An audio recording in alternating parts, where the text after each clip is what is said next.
And welcome back to the Midday Show. I'm Jeff Everett. He is Mark Messina, coming at you a little bit earlier than normal. There you go. You turned on your stage light, didn't you? Wait, are we live or are we recording? Oh, we're live. You turned on your stage light, right? Oh, I didn't know we were live. Yeah, we're going live. No one's gonna watch. It's an early edition. Wow, that's rude to the people that are tuning in right now. No one's tuning in right now. There's people tuning in right now. There's no, I thought we were going to record it and then pump it live. We should, one of these days, you should lay down, there's a couch in between us. Most people probably don't know that. There's a couch that separates our desks, like lengthwise.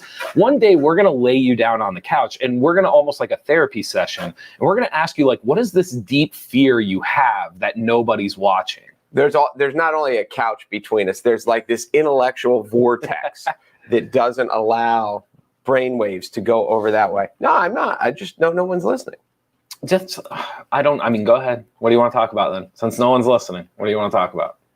Well, it's also like this psychological, on the radio, we just had a conversation about, I've tried to enlighten you for like the last hour. Sure. And I think I did at points, but we've just talked. Like, we've just done a show for an hour. Yes. Just the only difference is we weren't logged in. The show behind the show, it's very similar, but it's just a little more forward. We say things off the air that we're afraid to say on the air. It's very close, though. It's very, very close. Yeah. So anyway, so what are we talking about first? I feel good today. How do you feel? Well, I didn't ask you today because I just want to know what what is this deep-rooted fear you have that no one's listening? It makes, like, I think it's going to tell us a lot about you as a person. No, it's just strategy of, like, when you want to, like, when you're at the foul line. Okay. And you're down 2 with 10 seconds to go. Okay. Like, do you sit there and say, oh my God, I'm down 2 with 10 seconds to go, I need to make these? Or do you, like, I've shot 10,000 of these in my life. I make most. I'm like, it's just another free throw. I'm that second one. You have to be. Yes. Because if you get lost in the moment, then you're like, oh my God, like the moment is too big and the pressure. You just have to kind of like base it for what it is. Okay. So if I'm like, there's 1,000 people watching this, then there's a lot more to us just having a conversation. So it makes it more natural when I've convinced myself that no one's watching it. It's just the two of us. That's good. We've definitely gotten better. Like, you actually talk to me now. Like, the first couple of times we did this together, you and I would like stare right at our computer screens, even though we're right across from. I don't know. It is. So we have gotten better at that. Like, now we actually like look at each other and recognize like we're talking. That we're in the room. Yes, that we're in the same room together. It is it's weird for me because I'm trying to picture how people watch it. Sure. That I'm not looking at the camera. I'm looking at you. Yes. But it is very weird to have a conversation with someone who's right there, but you won't look at them. I mean, part of it too, is, we've talked about this too, like, we need to get your camera so it's aligned. Like, my camera is directly, like, almost just below your face. So it's not perfect, but when I'm looking at I'm looking just It's like you're reading the teleprompter. Yes. The teleprompter. And but you have yours angled just enough so that it looks like you're off to the thing. An Altoona man murdered his wife. It took 6 years for him to be convicted. Was this one of your clickbaits? Yeah, I don't know where I saw this, and okay. I don't. It's on it. I mean, I'm reading it off the morning call, so it was. It was on a newspaper. It was on a newspaper. It was in a newspaper. It's on the news, but it's in the newspaper. Correct. So that's the whole. So, and it's also on a website. It's on NorthcentralPa.com, even though this one isn't on. So anyway. Be that as it may. So I just found this interesting, and the more I've thought about it, the more I'm like, we watch these detective shows and these cop shows, and they solve everything in an hour. Right. And we're like, what? Why would it take 6 years? Right. They can, on Thursday nights, they solve it in an hour. Yeah. So this guy was accused of killing his wife. His wife went missing in 2015. Okay. And they say, you always look at the spouse first. Sure.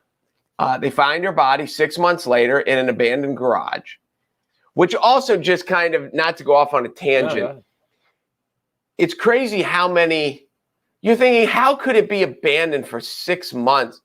Or how can the body be just in a garage for 6 months and no one find it? Well, I'll bet there are more buildings around that are not necessarily abandoned, but owned by somebody who's never there. Sure. And I'll bet there's more of those around than you would think. I mean, I'm not going to think about it, but yes, your point is well taken. So anyway, so they find this. There are no witnesses. No one saw. No one, like two kids who were like at a relative's house were like stumbled across these bodies like 6 months later, and they're like, the body, singular body. Okay. They're like, there's a body in here. So there's no witnesses to the crime. But she has his DNA under her fingernails. And what else was there? Bruising. They think she was killed by asphyxiation. Okay. And so there you go. And 6 so how does it take 6 years if it's the spouse? But you can always make these arguments like they were married, like just because his DNA is under her fingernails. Right. So it would be incredibly, this is what I took from it. And I don't know where I was supposed to take from it, but to be a family member of this person and, or to be the police that are investigating this, it would be incredibly difficult. It would be incredibly frustrating to be like, this is what we know, right? But we can't prove it. Right.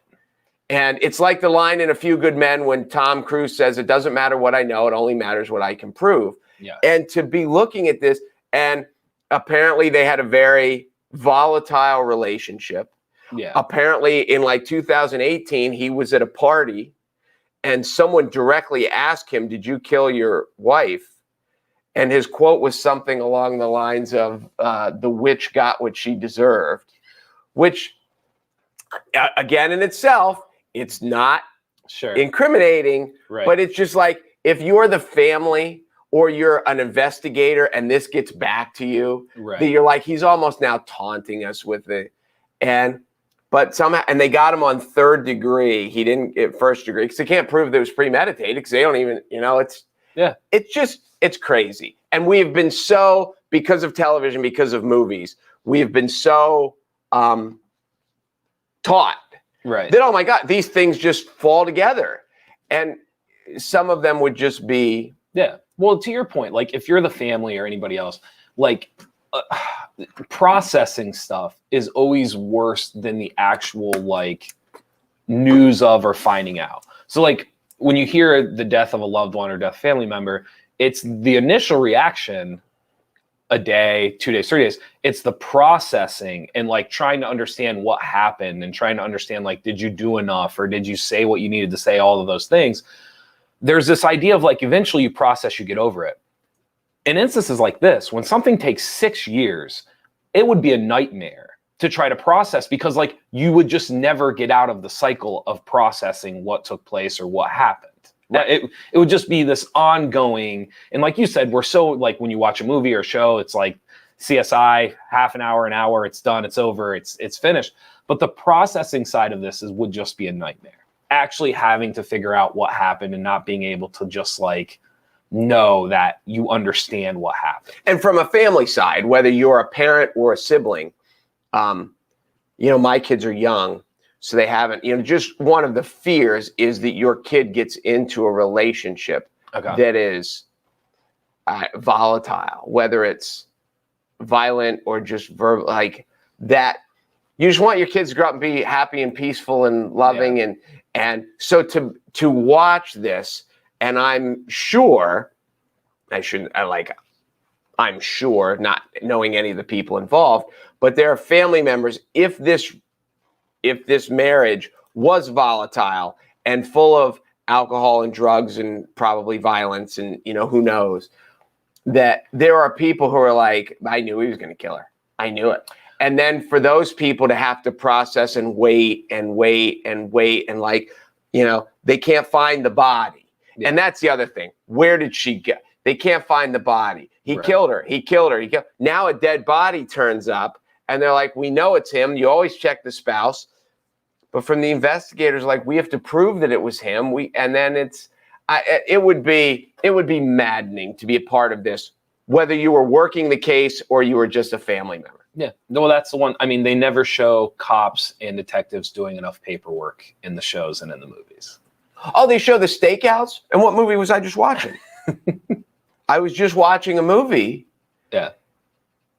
Now this is going to bother me all day, but they show the stakeouts. Sure. And they do the time lapse, and in 30 seconds, they've passed 8 hours. Yeah. You know how exciting it would be to sit in the car for 8 hours? We just finished Mayor of Easttown on HBO with Kate Winslet. Okay. And she's basically a detective in Delco County, Pennsylvania. And the funny part is, like, throughout the show, you're seeing the most exciting parts of her being a detective.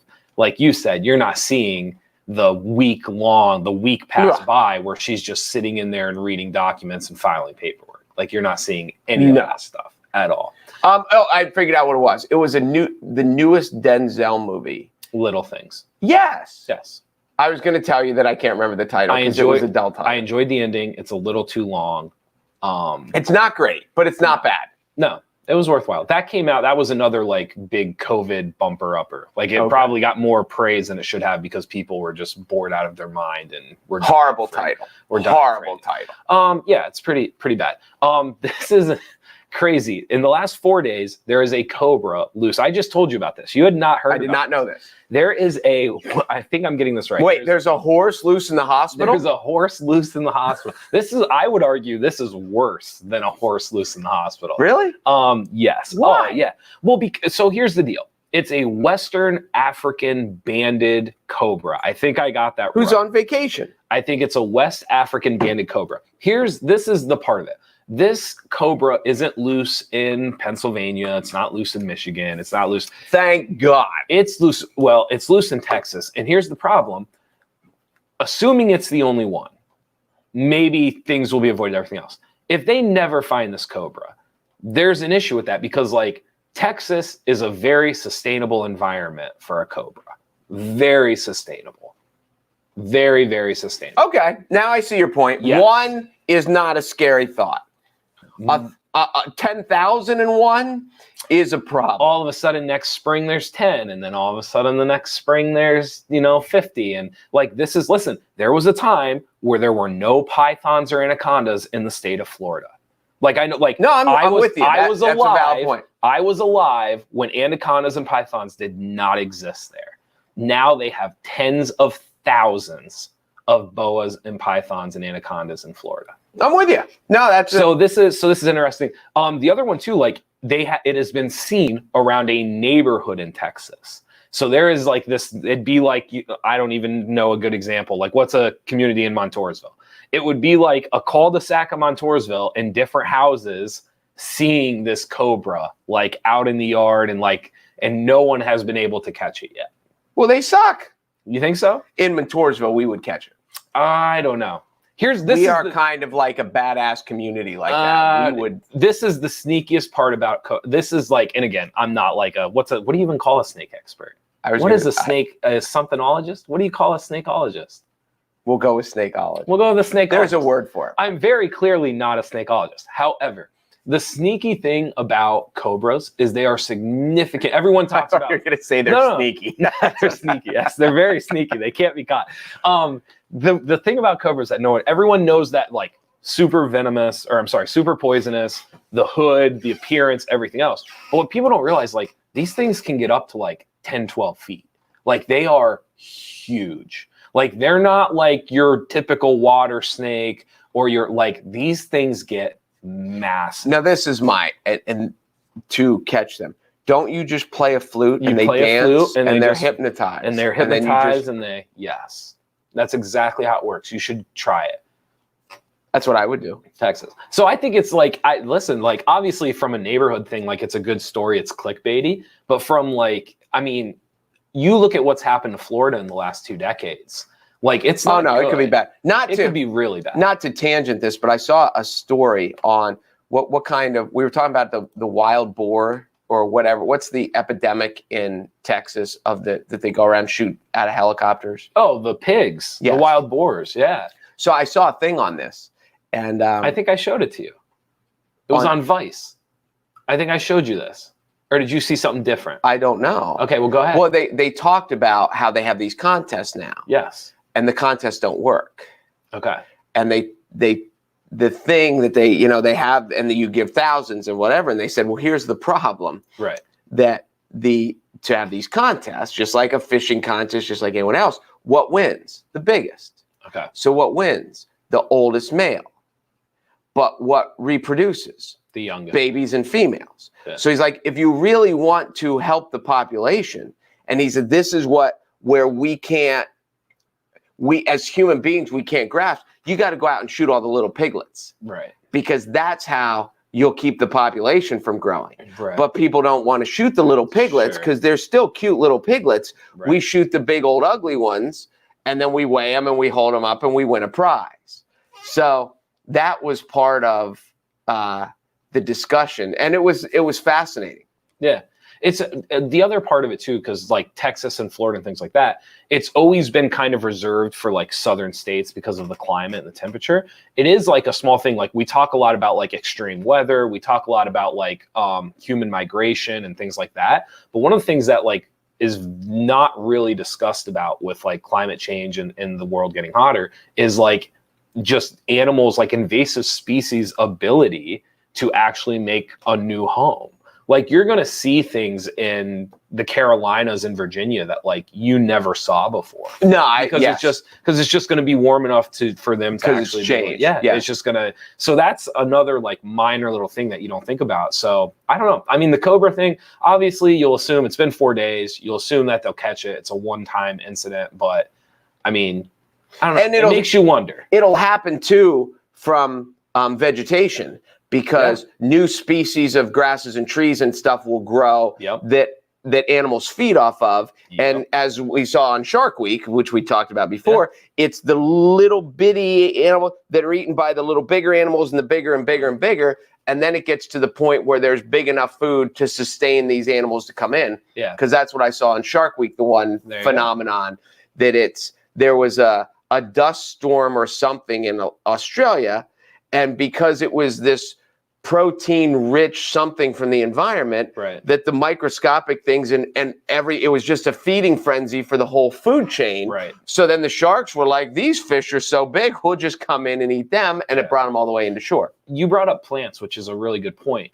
Even in Pennsylvania, it's kind of showed up, but they're really struggling it with places in Texas is like algae. The heat, whatever's happening with the sun and just the climate, they're really like algae and different things that are like making it hard, like it's lowering the oxygen level in the water. Okay. So it's actually making it harder for other species. And it has like the food chain's a great point, but the weird part is like it almost like if there's no oxygen in the water, it's choking out some of them. Forget the food chain. Like if the algae is hurting enough species within the water as it is. So it is, I mean, like the shift is pretty significant.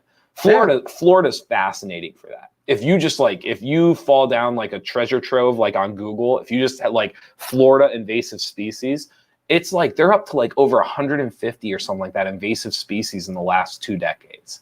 It is unreal how many new species there are in Florida. Since you know who can fix that? Who? Ted Cruz. You think so? Yes.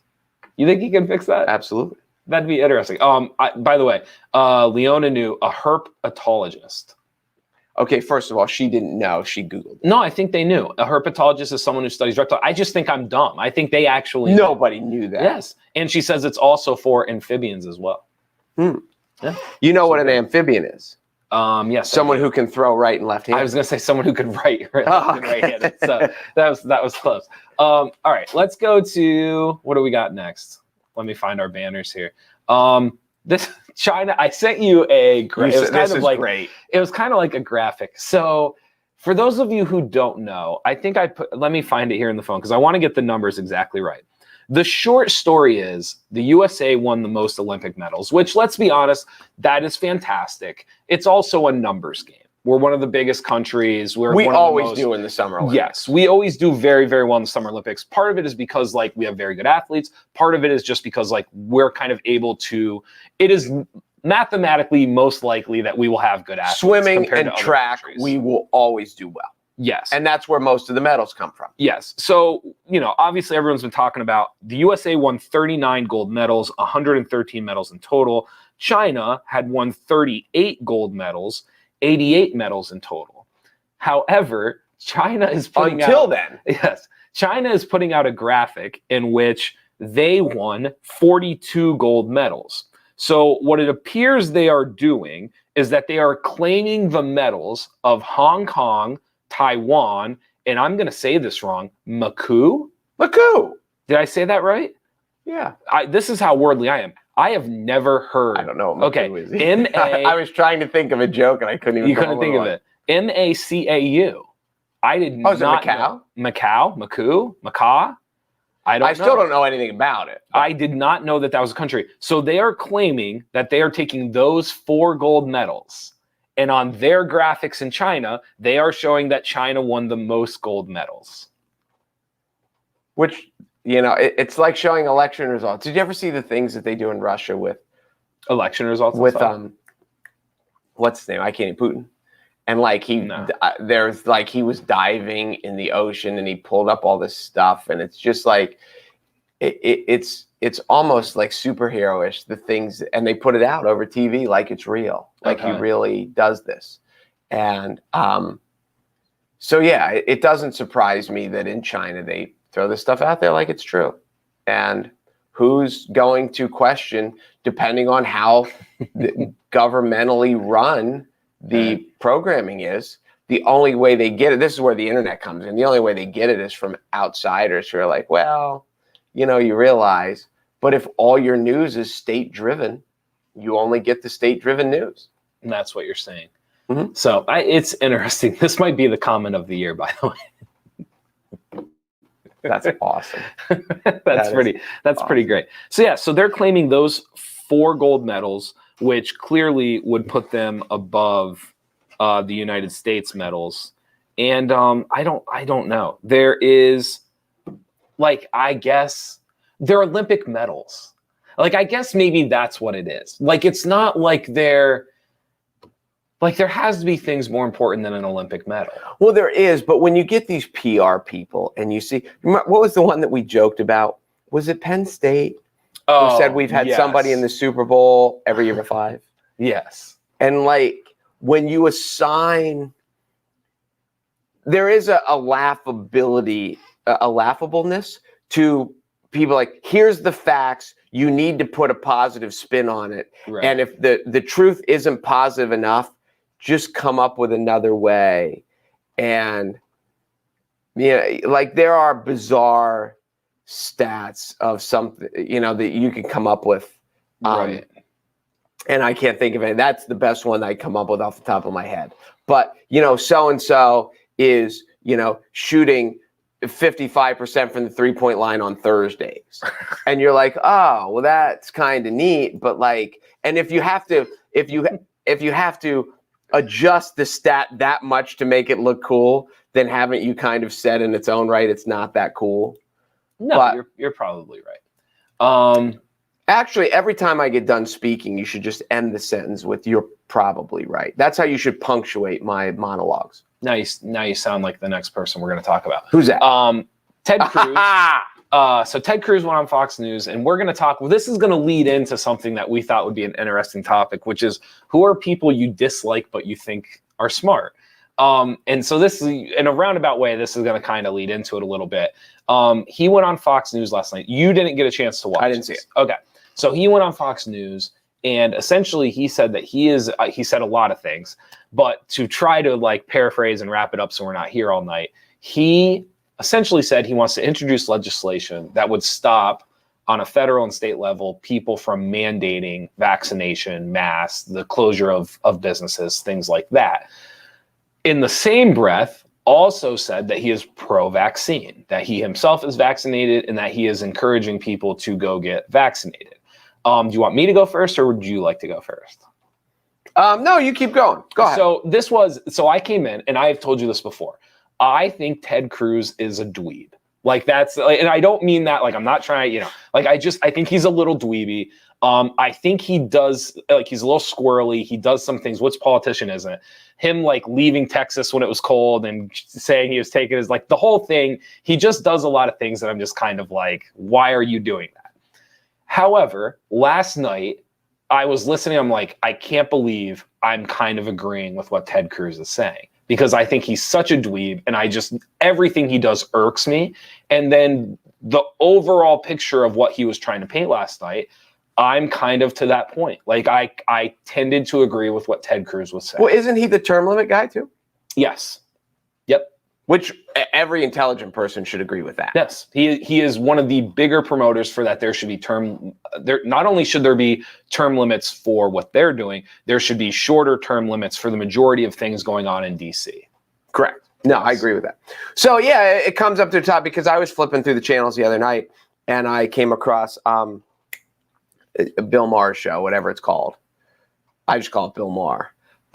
And we've talked about this before. Bill Maher is the political show that has both sides on his panel. Yes. He will have a clear Republican on his, or conservative, however you want to, and a liberal, and when they discuss topics. Yeah. And he had Ben Shapiro on the other night, who is way right, who can be, how do we say, obnoxious and annoying. Yes.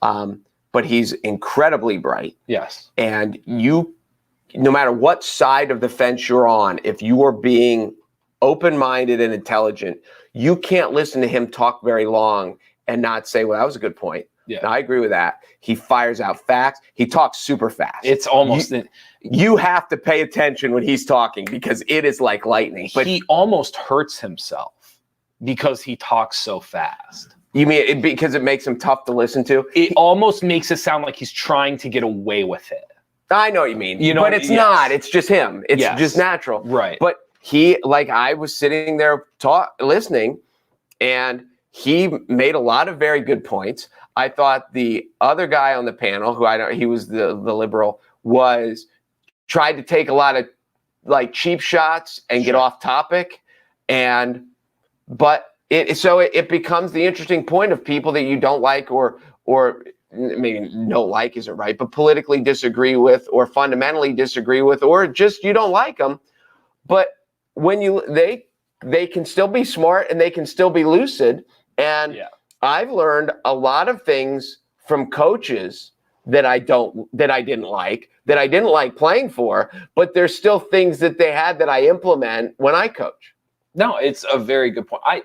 I've always said this because I do want to double back to like the whole Cruz thing and the legislation. But on this topic of like, who are people you dislike and you think are smart? The easiest one for me growing up, like from an athletic standpoint, was Kobe Bryant.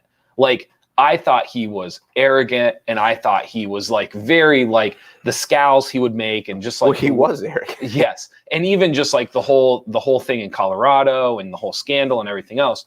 But like when you listen to him talk about like work and like process and like very subtle things that can help you like accomplish things you want to accomplish, the dude is a genius. I can't stand him, but he is one of the smarter people I've ever heard talk about like work ethic and accomplishing the things you want to talk. And like, so from that standpoint, like the more we started to like do this and talk about this, there were certain people that came like right to the forefront of my brain of like, I really dislike these people, but I also think they're incredibly intuitive and incredibly smart at what they do. I think the thing that hurt Kobe, I mean, obviously Kobe was arrogant. You can't say Jordan wasn't. No, he was. The whole like the Colorado incident. There are lots of stories about Jordan's extramarital affairs. Why are you trying to make this Kobe versus because Jordan? I'm getting Jordan to a point. For you, or what are you? No, I'm getting to the point. I think. Well, it's like you hate Kobe, but you love Jordan, but they were very similar. Sure. And I think I think the biggest problem with Kobe Bryant to a generation that is he was too much like Jordan, and Jordan was everyone's hero. When you think of the other ones, Magic was very different than Jordan. Just their game. Magic was different. Bird was different. Okay. LeBron is different. Okay. The person who was most like Jordan in their game was Kobe, and he was right after. They overlapped. But Kobe's came off disingenuous, which was why I always disliked him. Nothing ever felt like it was his. Like it always felt like he was trying to duplicate somebody else. But I think it was just because they were similar. But that's why he was so great of talking about like work ethic and process, because like he literally copied Michael Jordan to a T, and he did it almost to the point where he was just as good as him. Like so to listen to Kobe Bryant talk about like that type of things was fascinating. It was incredible to hear him talk about it. We were gone for a second. That's okay. Okay. So there's different people. I like one of them for me, like this is a random one, like Tom Cruise. Like I can't stand Tom Cruise. Like I think he's annoying. I think like the whole Scientology thing and just kind of like his background and stuff like that. But like when you watch him, like when he's acting and you watch him and you see like he's done a lot of good movies. Oh, he's incredible. So he's another one of like somebody that like I cannot stand, but I respect the hell out of like what he accomplishes. Like what he's he a good does. point with the whole Scientology thing. But there's another one. Isn't Will Smith a Scientologist? I don't think so. I don't think Will Smith is. Oh, I thought there's other. Listen, there's a lot of people involved in that. Tom Cruise is almost like a figure. Like he was the poster child. He's almost like on the altar. No, I get like with his head on a statue or something. And I think that's one of the to get back to kind of put a bow on it. With the problem with society is we deem that if we don't like you, we're not going to listen to you. And you can learn a lot from people that you don't like. Even worse, if we don't like you, we don't think you're smart. And so that's like, even people I've disliked or have annoyed me, I feel like I've always been able to find like there's something to aspire to, or there's something that I can take from them. I've just always felt like everyone has something. You can learn from everybody. Yes. And so I think that was kind of like listening to Ted Cruz last night. Like to double back to it, I'm like sitting there and I think the majority of people would have either shut off the TV or would have just said like, listen to this guy like everything else. And listen, like I said, to me, he is a dweeb. I cannot stand the majority of things that Ted Cruz does or says. But last night, like I was very much in his boat. Like I am vaccinated. I would continue to encourage right now people to get vaccinated. But like, I agreed with the overall idea of like, I don't know if mandating it is the correct answer. I don't know if mandating masks is the correct answer. Like, I don't know what the correct answer is. And so to just infringe on freedoms, which is kind of the context or the point that he was making last night, like I found myself leaning toward Ted Cruz. I think I will always, lots of people will always support Cruz's thing on term limits, because if there is one thing, the government is so big and so complicated and societal, there's all these issues and it's so hard to, the one thing that you could fix in a sentence is term limits. It's 2 words, and it would solve a lot of one of Trump's most effective talking points, and one that people on both sides of the aisle agreed with, even though people on the left will never admit that they agree with anything that Trump said. The drain the swamp and get rid of the career politicians. Mm-hmm. Almost everyone agrees with. Sure. Now then he was. He had the Lindsey Grahams and he has the people on his side who are career politicians too. Absolutely. But the drain the swamp slogan is one that covers both aisles. Right. And there are lots of people, as democratic as they are, they're like Joe Biden being in Congress for 50 years is not good. It's just not good. And I know I have 50 might be an exaggeration. How many years? Because you can't be a senator until you're 30. Maybe he was in the House at 25. But yeah. And so I think both sides. But again, can Democrats come out and say, yeah, I agree with Ted Cruz on that? Nobody says that anymore, at least not publicly. Right. Because you're not allowed to. Yeah, no, that's where I found myself last night. It would be interesting, like how they do these like fantasy drafts with like they reset the entire league, or they'll do like fantasy draft with movies where they recast the whole movie.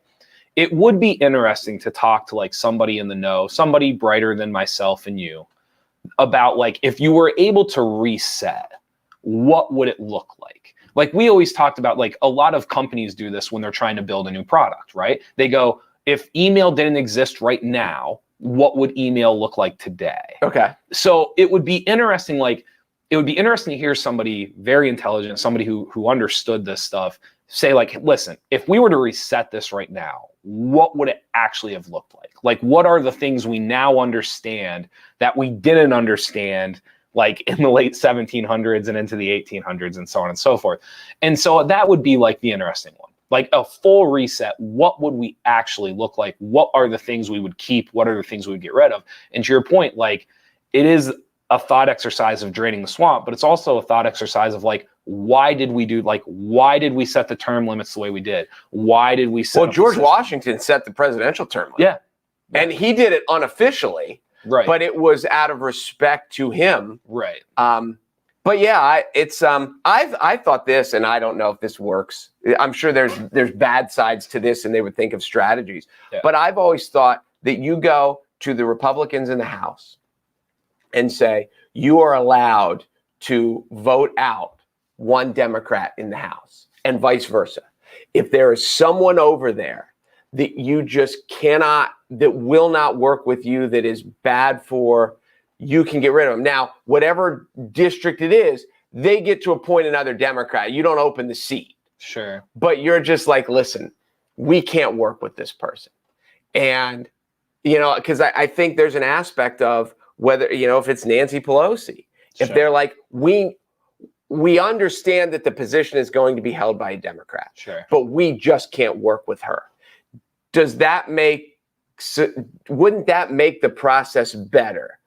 Understanding that if you're like, we're going after your best, then they're going to go after our best. Right. And, or like your young upcoming superstar, like we got to get this person out of politics because they could win the White House. Well, they're going to do the same thing to us. That it's just to be like, we've got someone over there that's incorrigible, that won't listen, that's uncooperative, that's just a pain. Would it make the governmental process better? And then it tell all the other people, if you're just a total obstinate, like everybody on the other side should go to hell. Yeah. Then they're going to get rid of me. Well, and I've wondered that. No, it's a great point. One of the, because like if we're just spitballing ideas, right? Like we're not spitballing ideas. We're thinking out loud. Because this is one of them that I've always talked about before is they got rid of the process where if you lost the presidential election, you became the vice president. And you only know that because of Hamilton. No, I actually knew that before Hamilton, but Hamilton certainly now everybody knows. They discuss it. But that is one of those things where like, wouldn't we be better off if that were still the case? No. You don't think so? No. See, I think so. You know why? Why? Because whoever wins their life is in jeopardy. Well, yes, I see your point. I mean, if you're living in like a Tom Clancy movie, yes, like that person's life is in jeopardy. You don't think? I get what you're saying. Some radical, if Donald Trump would have been vice president right now, you don't think Joe Biden would be afraid every day? Why can't it be Hillary Clinton? Hillary Clinton would have been vice president in 2016. That some radical, yes, in the world today, right? In the highly contested elections, we don't have the Reagan elections anymore, where he won, where it was over by 7:30. Right. You know, like so you think it's a matter of security that you just can't do that anymore? Yes. Like there's just no way. But so this would be my next question then. Doesn't that say that the system in itself is not great?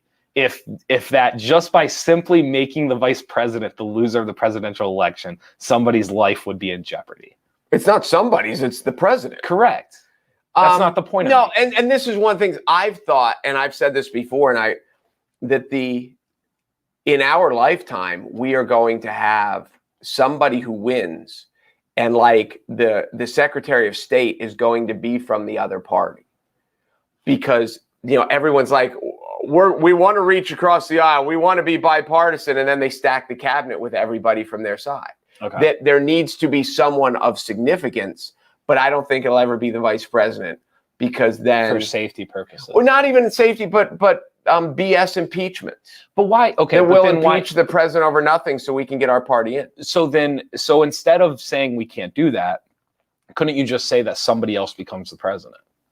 But now you're changing another. Who else? I'm just saying, like, I think it's weird that there's a system in place in which you can't have two people from across the aisle be 1 and 2 because you would be afraid for the number one's life. And doesn't that in itself tell you that the system is probably a little screwed up?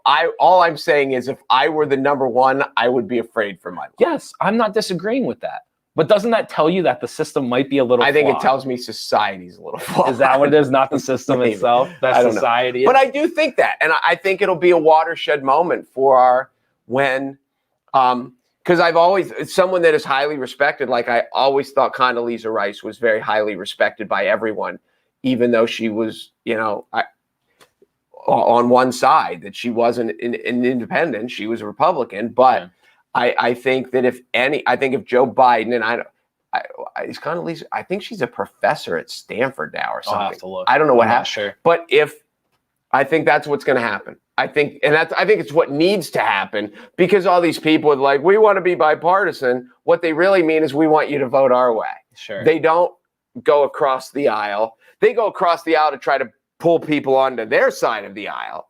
But you have to actually put differing opinions in the room and have, and that's what I think it'll be Secretary of State. But that's a good guess. Maybe I'm just being optimistic. No, because, the other thing you have going for you too is like with Secretary of State, this is my opinion. I think Secretary of State, the resume matters more. The resume carries more weight than the political affiliation, than a lot of the other jobs within the administration. Okay. Does that, do you see where I'm going with that?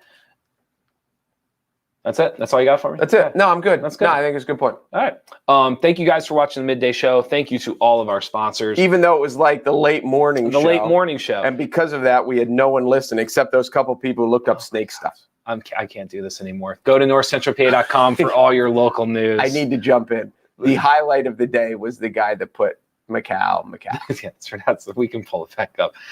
I think they're in the Facebook group, so they can't. Their profile doesn't come up when they comment. They're hiding. That is pretty great. I should admit it was me. I'm pretty sure if the UN doesn't recognize you as a country, as I think they meant as a country, anyone can technically claim you on medals. That's probably true. So here's my ignorant question. No, go for it. If Puerto Rico wins a gold medal, do we get it? Do we claim that? That's a good question. I don't know if Puerto Rico sends. Does Puerto Rico send anybody? My immediate thought was they used to send a baseball team, I thought, when there was baseball. Because it's a good question. We've had Olympic basketball players from the Virgin Islands.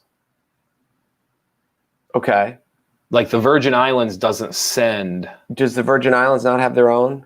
Did you see this? And not to, Sure. This is now we've lost. I want to say it was a chick from the Bahamas.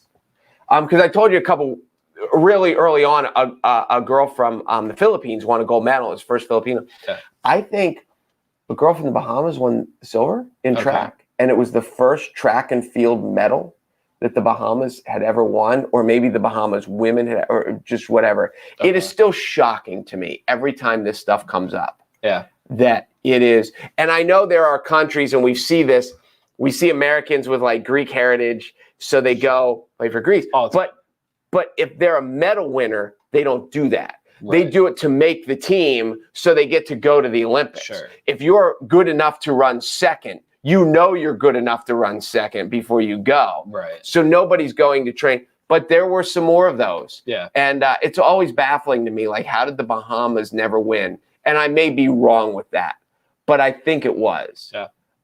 You see things like someone running for the Ivory Coast and places like that are these little places. But within the basketball team, the big debate right now is DeAndre Ayton, because he is from the Bahamas, and can he play for Team USA or not?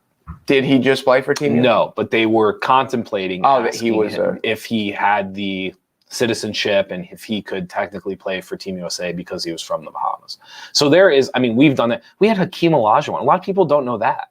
Hakeem Olajuwon was on the Dream Team. He was on the 1996 U.S. men's Olympic basketball team.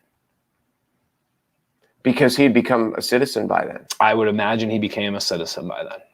So now here's my stupid question. Mm-hmm. The Bahamas is its own country, right? It's not a territory of anything. I honestly, all of the islands, I honestly don't know their direct relationship individually to the United States. Because once upon a time, England had a lot of them. Yes. They were British rule. Mm-hmm. And like, for example, I know the U.S. Virgin Islands are U.S. Yes, that's a good one. See how I did that? No, it was good. Yeah.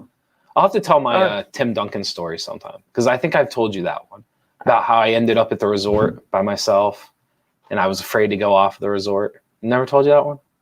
No. I'll tell you another time. That's a good teaser for another time. It's a good story. I can't believe I've never told you that one. And Tim Duncan saved your life? Saved my life. Wow.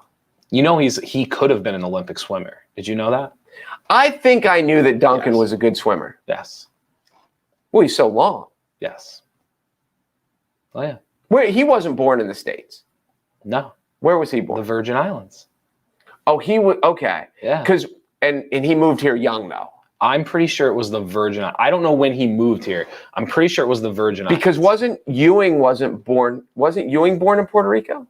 Ewing? I don't think Ewing was. I don't think Patrick. I think he grew up in New York, but I thought Patrick Ewing was not born on U.S. Well, Puerto Rico. So Tim Duncan was St. Croix, U.S. St. Virgin Croix. Islands. Yep. And then you said Patrick Ewing. Yeah. I thought Patrick Ewing, not Dominican. Patrick Ewing, Jamaica. Okay. I didn't think, and then I think he moved to New York at like 2. Yes. But I did not think. So now Jamaica is its own country. He should have been a sprinter. That's why they threw him out. They're like, you're too slow. And they tossed him over. And then Olajuwon was Nigeria. I knew that. Nigeria. Yep. Yeah. So that's where that all comes from. But yeah, a lot of our U.S., like a lot of our Olympic big men, like in those 90s when we were making those runs, like they could have played for other countries. Well, Olajuwon was a super soccer goalie. Yes. Like growing up, that's all he played until he was like 14. He never played basketball. Yeah. And I'm in no way saying that like they weren't American. Like I'm just implying like if Olajuwon wanted to play for Nigeria, he could have. Couldn't you imagine like when you think about it, like he grew up in a world where all they played was soccer. Yes. He was that big and that. Of course, he was a great goalie. He's 6'10" and he's the best athlete on the field. Yes. I've said this before. There are certain sports where the best players aren't actually playing the sport. Right.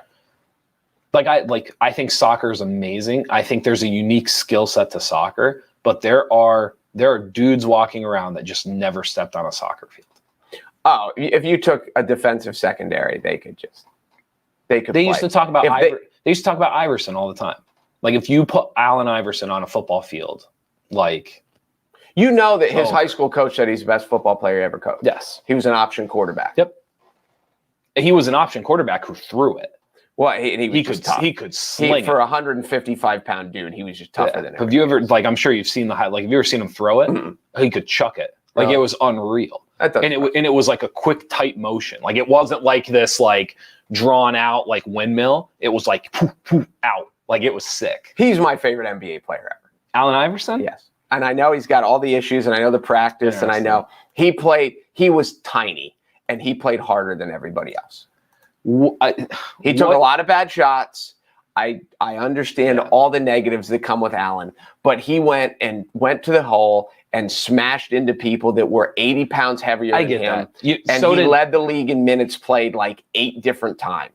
So did Isaiah Thomas, and he won NBA championships.